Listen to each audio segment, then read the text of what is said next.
Most actors, like I said, was because most of them didn't know, they would just be too wide with what they want to do. So the actors I did sign, they were like, I'm all about comedy. I want to be on a sitcom.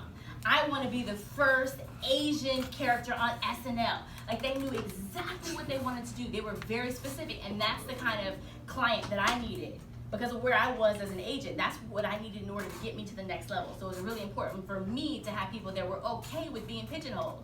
Most actors are not okay with that. Most actors want to be seen as, you know, this big, they can do it all, and that's fine. Maybe you can do it all, but you cannot sell it all. When you're trying to sell something, you have to really put on a certain hat and say, this is who this person is.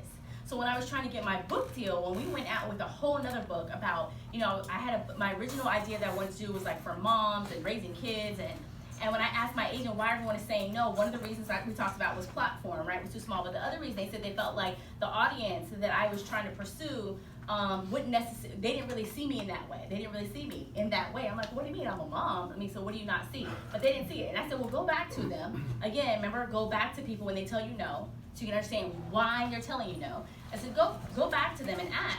And they said, oh, we see, so I said, ask them, what do they see me as? I said, we see her as a businesswoman. It seems like her audience is more entrepreneur, is more business driven. I'm like, okay, that's interesting. We went back to a couple different publishers and we found that out. So I was like, that's good to know.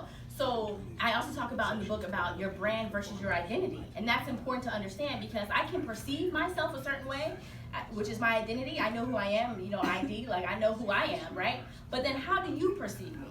You